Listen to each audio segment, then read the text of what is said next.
आप सभी भाई बहनों का आध्यात्मिक ज्ञानात्मक चैनल की ब्रह्म मुहूर्त उपदेश ज्ञान कक्षा में एक बार फिर स्वागत है। आज की चर्चा का विषय है सत्संग से शिक्षा। देखिए, क्योंकि कलयुग चल रहा है, कलयुग में एक साधारण मनुष्य की विषय भोगों के प्रति ही एक विशेष लोलुपता कहो, रुझान कहो, एक रुचि कहो, ये सभी स्थितियां आप और हम अपने व्यवहार में अक्सर देखते ही हैं। यानी कि एक साधारण मनुष्य की विषय भोगों में तो देखिए कम अधिक रुचि देखी जाती है, लेकिन संसार में सत्संग के प्रति कहो, सत्वगुण के प्रति लोगों का कोई विशेष रुझान दिखाई नहीं देता। भले ही देखिए आज भारत में भी, जो कि अक्सर संसार में देखिए एक आध्यात्मिक देश माना जाता है। आध्यात्मिक देश का अभिप्राय क्या है कि यहाँ धर्म को एक प्रमुख स्थान दिया जाता है। धर्म का अभिप्राय देखिए सत्वगुण से अधिक लिया जाता है। हालांकि धर्म की जो एक सात्विक स्थिति है वो तो देखिए एक अपने कर्तव्य कर्मों को निभाने से है, और यदि मनुष्य अपने कर्तव्य कर्मों का पालन नहीं करता तो उसके जीवन में ये जो धर्म की स्थिति है वो कमजोर होने लगती है। इसलिए तो देखिए शास्त्रों में 4 प्रकार के जो पुरुषार्थ कहे गए, उन 4 प्रकार के पुरुषार्थों में धर्म को प्रथम स्थान पे रखा गया। देखिए शास्त्रों में एक एक शब्द बहुत ही नफा तुला और बहुत ही कर्मबद्ध तरीके से कहा गया है। अब यदि मनुष्य के जीवन में देखिए ये जो 4 पुरुषार्थ हैं, धर्म अर्थ काम मोक्ष, हालांकि ये जो अंतिम जो पुरुषार्थ है मोक्ष, ये तो आपका मेरे जीवन का एक लक्ष्य होना चाहिए। लक्ष्य का अभिप्राय क्या है कि जब आपका मेरा लक्ष्य परमात्मा प्राप्ति का बन जाता है, परमात्मा प्राप्ति को हो, मोक्ष की प्राप्ति को हो, आनंद की प्राप्ति को हो, या इस संसार के भव बंधन से मुक्ति का कहो, ये सब एक ही बातें हैं। यानी कि जब तक मनुष्य उस विशुद्ध सत्वगुणी सत्ता जो कि आनंद स्वरूप सत्ता है, जबकि ये जो माया है ये तो त्रिगुणात्मक है। शास्त्रों में इसको देखिए भले ही एक नित्य सत्ता कहा गया, क्योंकि प्रकृति के जो 3 गुण हैं, तमोगुण, रजोगुण और सत्वगुण, इनको एक नित्य सत्ता कहा गया है। इन 3 गुणों से जो 23 तत्वों का विस्तार होता है, क्योंकि शास्त्रों में देखिए 24 तत्वों का ब्रह्मांड की चर्चा आती है। आपके हमारे जो 3 शरीर है वो भी देखिए 24 तत्वों की है। आपका हमारा जो स्थूल शरीर है ये पृथ्वी जल अग्नि वायु आकाश का बना है। इसी तरह आपका हमारा सूक्ष्म शरीर 17 तत्वों के, 5 भोग्य विषय या 5 सूक्ष्म भूत कहा जाता है, 5 ज्ञानेन्द्रिय, 5 कर्मेंद्रियां और 1 मन बुद्धि, ये 17 और 5 स्थूल शरीर के 22 तत्व हो जाते हैं। और 23वां तत्व देखिए कारण शरीर में, जो हम कर्ता भाव से कर्म करते हैं, इसका मुझे फल मिले, तो उसको एक अहंकार तत्व कहा जाता है। यानी आपके हमारे जो 3 शरीर हैं ये 23 तत्वों के हैं, और इन 23 तत्वों में जो एक नित्य तत्व एक इकाई रूप में कहो, या 3 गुणों की जो एक स्थितियां कहो, यानी कि इन 23 तत्वों में ये जो 3 गुण हैं, तमोगुण, रजोगुण और सत्वगुण की स्थितियां बनी रहती है। इसलिए ये 3 शरीरों को देखिए 24 तत्वों का एक पिंड भी कहा जाता है। जैसे 24 तत्वों का ब्रह्मांड है, 23 तत्वों का देखिए एक विस्तार है जो अनित्य तकनीकी रूप से कहा जाता है। भले ही उसको देखिए खरबों वर्ष की एक आयु है, क्योंकि कलयुग ही देखिए 4,32,000 वर्ष का है। इससे दुगनी आयु का देखिए द्वापर युग है, और तिगनी आयु का त्रेता, और 4 गुनी आयु का सतयुग है। ये चारों युगों का एक क्रम जब बीतता है तो उसे एक चतुर्युग कहा जाता है। ऐसे 71 चतुर्युग बीतने पे एक मनवंतर होता है, और 14 मनवंतर बीतने पे फिर ये सृष्टि का जो एक कार्यकाल है वो पूर्ण स्थिति में आता है, फिर प्रलय की स्थितियां बनती हैं। देखिए ये सब बातें शास्त्रों में समझाई गई हैं, लिखी गई हैं, जिनको अक्सर हम अपनी अलग अलग चर्चाओं में कभी कभी इस पर जिक्र करते हैं, और इन पर हमने अलग से कुछ वीडियो भी प्रसारित पहले से की हुई है। देखिए ये सभी स्थितियां जब हम क्रमबद्ध तरीके से समझते हैं तो ये सभी स्थितियां आपको हमें परमात्मा से जोड़ती हैं। संसार के प्रति एक जो विषय भोगों की जो एक लोलुपता है वो अपने आप ही कमजोर स्थिति में आती है। कमजोर स्थिति में आने का अभिप्राय क्या है कि फिर संसार के प्रति जो आपकी हमारी एक आकर्षण है, झुकाव है, उसमें एक मर्यादाएं आने लगती जाती हैं। इसीलिए तो कहा गया है कि धर्म को प्रथम स्थान पे बनाए रखने के लिए हमें सत्संग करते रहना चाहिए। अब सत्संग देखिए संसार में, भारत में नहीं, विदेशों में भी होते हुए दिखाई तो देते हैं, लेकिन उस सत्संग का कोई प्रभाव को हो वो आपके हमारे जीवन में दिखाई नहीं देता। इसीलिए तो आज हमने चर्चा का नाम ही क्या दिया है, सत्संग से शिक्षा। शिक्षा का अभिप्राय देखिए एक ज्ञान से है, एक सीख से है। जैसे हम भौतिक ज्ञान के लिए हम देखिए विद्यालयों में जाते हैं, यानी भौतिक शिक्षा के लिए जहाँ हम जाते हैं उसको विद्यालय को, शिक्षालय को, सब एक ही बात। देखिए पहले तो गुरुकुल हुआ करते थे, गुरुकुल में भौतिक ज्ञान के साथ साथ मुख्य जो एक ज्ञान का आधार था वो आध्यात्मिक ज्ञान था, क्योंकि आध्यात्मिक ज्ञान के बिना आपके हमारी ये जो भौतिक उन्नति है वो निरर्थक मानी जाती है। क्योंकि भौतिक ज्ञान का अभिप्राय केवल स्थूल शरीर तक ही एक सीमित रहता है, क्योंकि आपका हमारा स्थूल शरीर देखिए बदलते रहते हैं। बदलने का अभिप्राय ये एक निश्चित आयु लेके आया है। स्थूल शरीर पृथ्वी, जल, अग्नि, वायु, आकाश का बना है। ये 5 भूतों का जो स्थूल शरीर है ये तामसी कहा गया है। तामसिक प्रकृति का एक निकृष्ट गुण है। इन पदार्थों से कहो स्थूल शरीर का एक उपयोग लेने के लिए ही आपको हमें कुछ क्रियाएं करनी होती हैं। ये जो हम क्रियाएं सकाम भाव से करते हैं प्रकृति के सुखों को भोगने के लिए, क्योंकि 5 सुख हैं, गंध, रस, रूप, स्पर्श और शब्द। इन सुखों को भोगने के लिए शास्त्रों में देखिए विहित और निषेध कर्मों का एक विस्तार से वर्णन आता है। विहित कर्म का अभिप्राय होता है कि जब हम धर्मानुसार कर्म करते हैं, अन्यों को, अन्य मनुष्यों को, अन्य जीवों को हम कोई पीड़ा नहीं देते और अपने सुख को सुनिश्चित करते हैं। और ये स्थितियां तभी बनती हैं जब धर्म प्रथम स्थान पे होता है और आपका हमारा अर्थ और काम जो कि एक भौतिक स्थिति है ये एक मर्यादा में रहती है। देखिए अर्थ और काम को रजोगुण और आप तमोगुण की स्थितियां समझे, क्योंकि आपके हमारे जो भोग विषय हैं गंध, रस, रूप, स्पर्श और शब्द, ये जब मर्यादा में रहते हैं, अवस्थाओं तक सीमा में रहते हैं, क्योंकि आपके हमारे स्थूल शरीर की अवस्थाओं से तो देखिए शास्त्रों में भी इनकार नहीं किया गया, लेकिन जब हम इन विषय भोगों की आवश्यकताओं से आगे निकलते हुए भोग इच्छाएं बना लेते हैं, ये भी मिले, ये भी मिले, यानी कि देखिए दाल रोटी का मिलना आपके हमारे स्थूल शरीर की एक आवश्यकता है। 2, 4, 5 जोड़ी वस्त्रों का हमारे जीवन में होना आवश्यक है, रहने को स्थान की,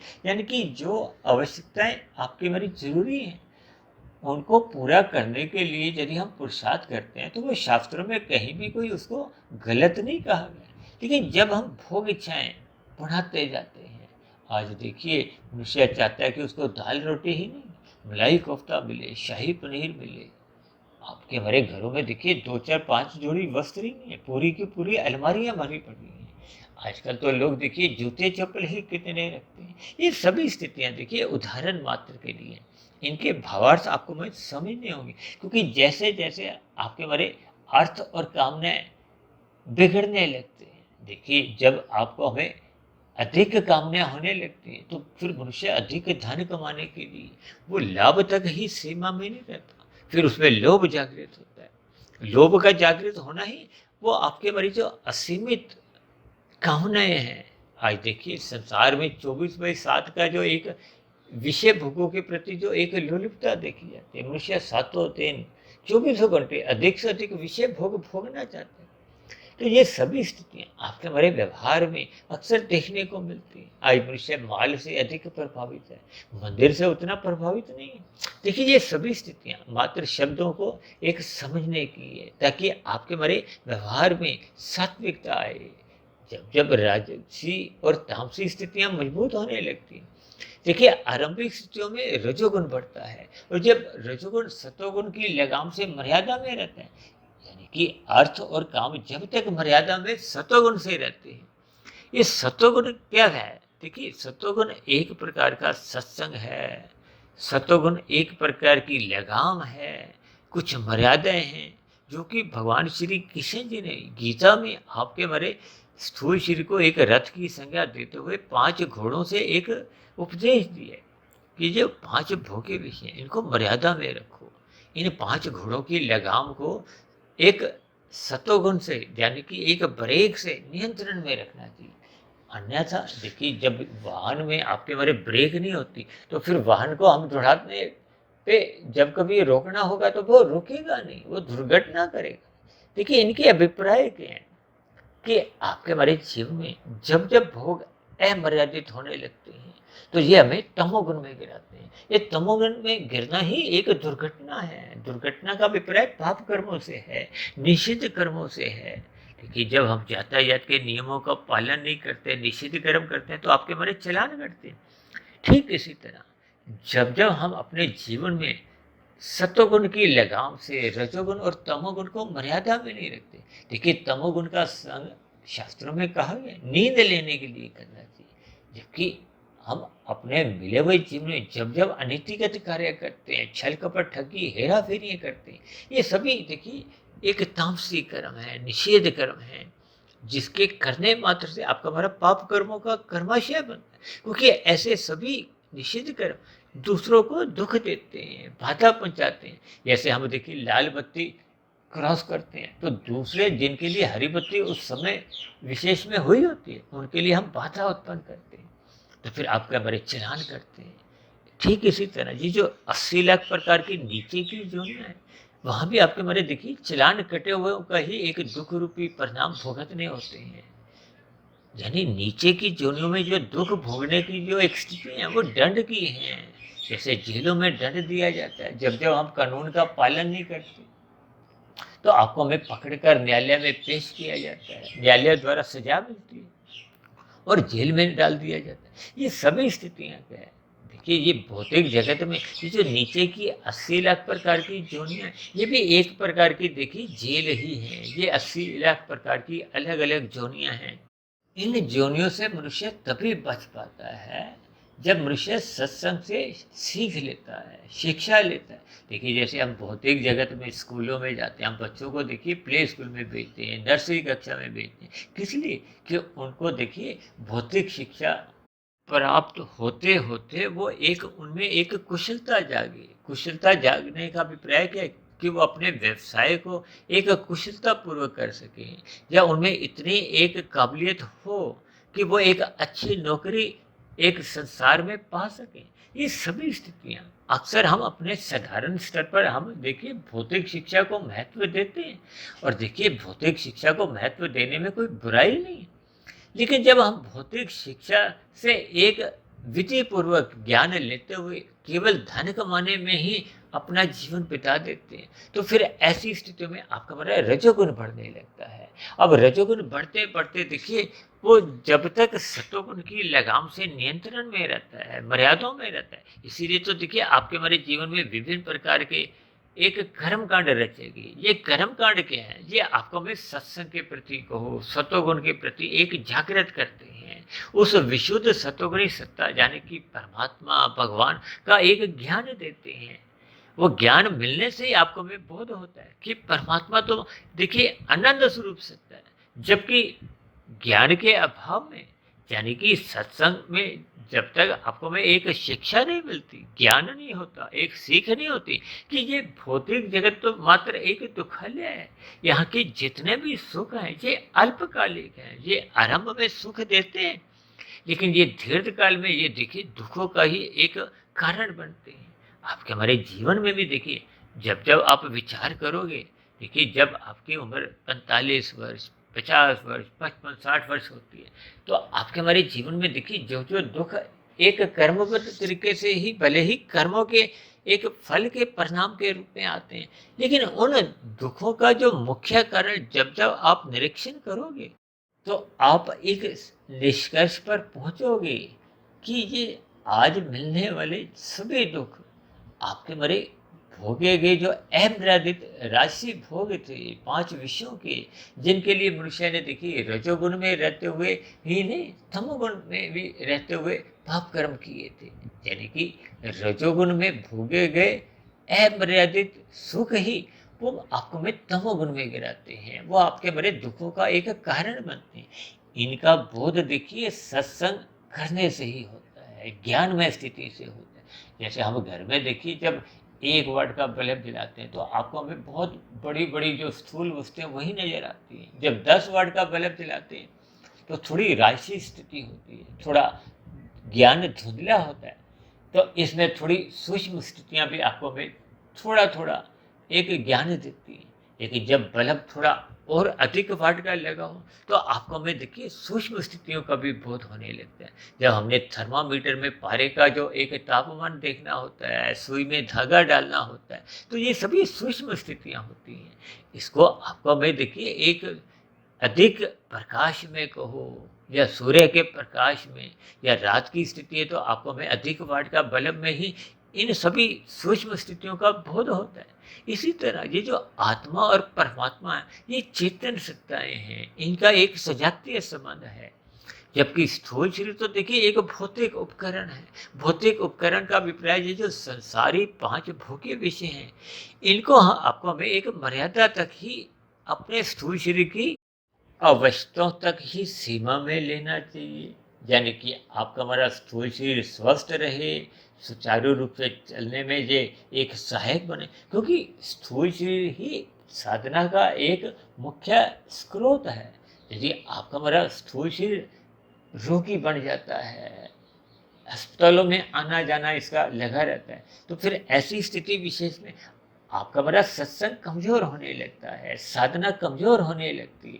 क्योंकि साधना करने के लिए, सत्संग करने के लिए, ब्रह्म मुहूर्त में उठने के लिए, ये सभी स्थितियाँ यानी कि सेवा, सत्संग, स्वाध्याय करने के लिए आपका बड़ा स्थूल शरीर स्वस्थ होना आवश्यक है। और स्थूल शरीर स्वस्थ रखने के लिए आपको हमें भोजन चाहिए। आपको हमारी जो एक आवश्यकताएं हैं, उनकी पूर्ति के लिए आपको हमें पुरुषार्थ करना होता है।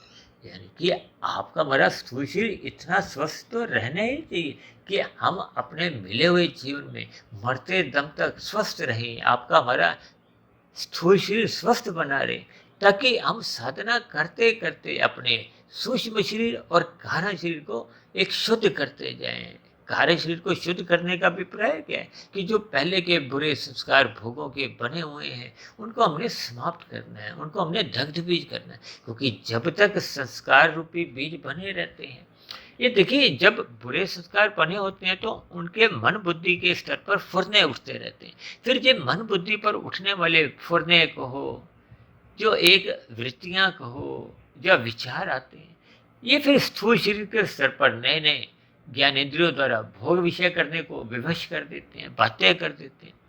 और फिर मनुष्य उन्हीं विषयों की प्राप्ति के लिए नए नए कर्म भी करता है, और पाप कर्म करने से भी लज्जा महसूस नहीं करता। क्योंकि जब भोग विषय आपको में एक बातें कर देते हैं कि जब बुरे विचार, बुरे संस्कार एक वेग से आते हैं, तो मनुष्य अपने आप पर कोई नियंत्रण नहीं रख पाता। कहते हैं ना, तूफान पे फिर नियंत्रण रहता नहीं।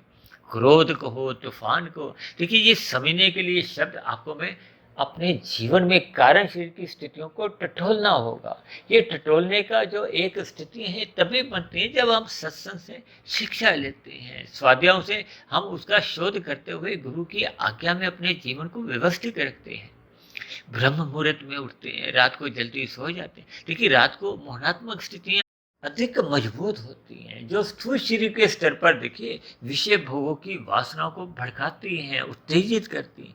ये सभी स्थितियाँ आपका हमारा सतोगुण कमजोर करती हैं। जब मनुष्य रात को इन वासनाओं में ही लिप्त रहता है, देरी तक जागता है, तब ऐसी स्थितियों में उसका सुबह ब्रह्म मुहूर्त में उठने की जो एक स्थितियां हैं, वो कमजोर पड़ने लगती हैं। उसका ब्रह्म मुहूर्त में उठना एक बाधित होने लगता है। तो ऐसी स्थितियों में फिर उसका वो जो ज्ञान विज्ञान की स्थितियां हैं, आध्यात्मिक ज्ञान की स्थितियां हैं, उनसे मनुष्य दूर होने लगता है। यानी कि मनुष्य किए गए सत्संग से कोई विशेष लाभ ले नहीं पाता। ये लाभ लेना कहो, शिक्षा लेना कहो, उपदेश की, ये सभी स्थितियां आपका हमारे आध्यात्मिक उन्नति की एक नींव तैयार करती। इसीलिए तो बार बार कहा जाता है, सत्संग करो, सत्संग करो। और सत्संग की गैर मौजूदगी में मनुष्य का कुसंग तो देखिए सहज ही होने लगता है। और अक्सर हम तो बार बार कहते रहते हैं कि रजोगुण अप्रत्यक्ष रूप से कुसंग ही है, क्योंकि देर सवेर आपको में एक तमोगुण में गिराता है।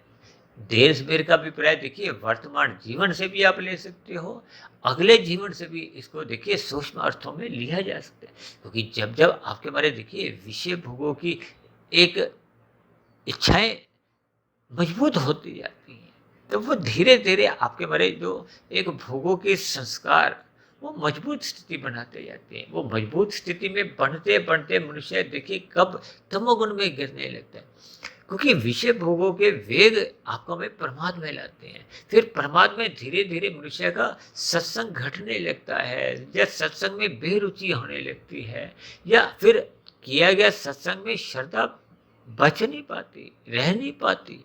फिर वो सत्संग होता हुआ दिखाई तो देता है, लेकिन वो बेमन से होता है। बेमन से किए गए सत्संग का कोई विशेष लाभ हम ले नहीं पाते, क्योंकि ऐसे किए गए सत्संग पर चिंतन नहीं होता, और निरंतर चिंतन बने रहने से ही आपके बड़े शुभ संस्कार बनते हैं। देखिए इन सभी स्थितियों पर अक्सर हम चर्चाएं करते रहते हैं।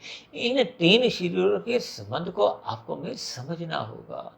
जब तक हम देखिए श्रद्धापूर्वक का अभिप्राय होता है मन बुद्धि, जब हम एक केंद्रित करते हैं, यानी कि स्थूल शरीर और सूक्ष्म शरीर। चाहे देखिए हम सत्संग पढ़ने से करें, चाहे हम शास्त्रों का अध्ययन करें, चाहे हम सुनने से करें। देखिए आरंभिक स्थितियों में ये सुनने का ही विषय है। जैसे जैसे आपका हमारा सुनना गहरा होता है, देखिए सुनना गहरा का अभिप्राय क्या है कि जब आपका हमारा मन बुद्धि एकाग्र होते हैं। अक्सर देखिए तामसी मनुष्य तो सत्संग सुनते ही नहीं है, करते ही नहीं है। तब ऐसी स्थिति विशेष में उनको कोई ज्ञान की स्थितियाँ को, शिक्षा को हो, वो बन नहीं पाती, उनको सही गलत की पहचान हो नहीं पाती। तब ज्ञान के अभाव में जैसे स्थूल शरीर आपका हमारा ठोकरे खाता है, इसी तरह जब ज्ञान मन बुद्धि के स्तर पर होता ही नहीं है, तो फिर स्थूल शरीर के स्तर पर वो मनुष्य कितने अधिक पाप कर्म कर जाता है।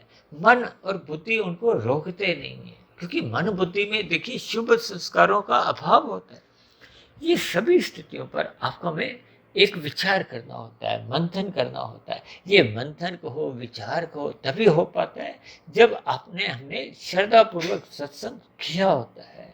फिर किए गए सत्संग पर श्रद्धापूर्वक एक निरंतर मनन होने से फिर वो धीरे धीरे वो कार्य शरीर में वो संस्कार बनने लगते हैं। देखिए स्थूल शरीर से वो भावों के रूप में मन बुद्धि में स्थिर होते हैं। मन बुद्धि के स्तर पर निरंतर उस पर शोध होता रहता है, चिंतन होता रहता है। तो फिर वो लंबी प्रक्रिया में वो आपके मेरे कार्य शरीर में शुभ संस्कार बनते हैं। वो शुभ संस्कार पहले के बने हुए शुभ संस्कारों को बलवान करते हैं। वो जो पहले के बुरे संस्कार बने हुए थे भोगों के, उनको कमज़ोर करते हैं। कमज़ोर करते करते उनको वो समाप्त करने की ओर ले जाते हैं, दग्ध बीज की ओर ले जाते हैं। और जब ये बुरे संस्कार दग्ध बीज होने लगते हैं, तो फिर ऐसी स्थिति विशेष में ये जो संसारी विषय भोग हैं, ये आपके हमारे समक्ष आने पे भी आपको में ये एक प्रभाव नहीं डाल पाते। हम इनकी ओर फिसलते नहीं हैं। यही तो देखिए सत्संग से एक शिक्षा है, सीख है कि आपको हमें मिले हुए जीवन का महत्व समझ में आने लगता है। परमात्मा की ओर सहज ही आपके हमारी प्रीति के भाव जगने लगते हैं। और आज विषय भोगों से कहो, संसार से कहो, रजोगुण के प्रति एक ज्ञान पूर्वक वैराग्य टिकने लगता है। ये सभी स्थितियां जब एक कर्मबद्ध तरीके से आपके हमारे जीवन में बनने लगती हैं, तो आपके हमारे आध्यात्मिक उन्नति के दरवाजे खुलने लगते हैं। मनुष्य का कार्य शरीर शुद्ध होने लगता है। कार्य शरीर के शुद्ध होने पे ही वो जो आत्मा पर जो एक आवरण था, देखिए तमोगुण के आवरण को मल कहा जाता है। मल को आप काले पर्दे से जोड़ सकते हो। देखिए काला कपड़ा, काला पर्दा बल्ब के प्रकाश को पूर्ण रूप से बाधित करता है। और यदि हम लाल, पीला, हरा कुछ कपड़ा लगाते हैं तो थोड़ा थोड़ा धुंधला प्रकाश रहता है। ठीक है, राशि मनुष्य की देखिए ऐसी ही स्थितियाँ होती हैं, अंधविश्वास की स्थितियाँ होती हैं, भ्रम की स्थितियाँ होती हैं। और जब हम देखिए जी तामसी और राजसी, ये जो एक विषय की स्थिति है, ये हटा देते हैं सत्संग द्वारा शिक्षा लेते हुए, तो फिर आपका हमारे जो एक आत्मा का जो मूल ज्ञान है वो प्रकाशित होने लगता है। आत्मा और परमात्मा का तो पहले से ही सजातीय संबंध है, था और हमेशा रहेगा। ये तो माया के बादल कहो, भोग विषय कहो, राजसी स्थितियाँ कहो, सत्संग की न्यूनता कहो, ये सभी स्थितियाँ आपके मरे ज्ञान को, आपके मरे आत्मा के प्रकाश को अस्थायी रूप से बाधित करते हैं। लेकिन ये अस्थायी स्थितियाँ देखिए लाखों, करोड़ों, अरबों, खरबों कब तक, वर्षों तक बनी रही। ये सत्संग के अभाव में ऐसी ही एक राशि और तामसी स्थितियाँ बनी रहती हैं। इसलिए हम सभी भाई बहनों को श्रद्धापूर्वक सत्संग करना होगा, श्रद्धापूर्वक किए गए सत्संग का मनन करना होगा। यही आज हमारी वीडियो का जो एक विषय था, सत्संग से शिक्षा, यानी कि यही हमें आपको एक शिक्षा लेनी है, एक ज्ञान लेना है। इस उपदेश को आपको हमें एक कार्यशरी में एक शुभ संस्कार के रूप में स्थापित करना है। तो ऐसी सभी शुभ स्थितियाँ आप सभी भाई बहनों के जीवन में भी बनने लगे, यानी कि हम रात को जल्दी सोने लगें और सुबह ब्रह्म मुहूर्त में उठने का अपना एक स्वभाव बनाने लगें। ऐसी सभी शुभ स्थितियाँ आपके जीवन में भी बनने लगें। इन्हीं शुभकामनाओं के साथ चर्चा विशेष को यहीं विश्राम देते हैं। शाम को फिर मिलते हैं संध्या बेला ज्ञान कक्षा में। तब तक आप अपने आध्यात्मिक में सुधीर भाटिया फकीर को इजाज़त दें। आप सभी भाई बहनों की भी ऐसी सात्विक स्थिति मजबूत हो, ताकि आपके हमारी आध्यात्मिक उन्नति, कर्म योग, ज्ञान योग, भक्ति योग की स्थितियां बनने लगे। इन्हीं शुभकामनाओं के साथ अब चर्चा विशेष को यही विश्राम देते हैं। फिर भी चर्चा संबंधित आपके मन में कोई प्रश्न उठ रहा हो, कोई मेरी कही गई बातों पर आपको आपत्ति नजर आ रही हो, तो नीचे दिए गए कमेंट्स बॉक्स पर आपके प्रश्नों का, सुझावों का और ऐसी सभी आपत्तियों का सदा ही स्वागत है। अब चर्चा विशेष को यही विश्राम देते हैं। आप सभी भाई बहनों का भी चर्चा विशेष को ध्यानपूर्वक सुनने के लिए बहुत बहुत धन्यवाद।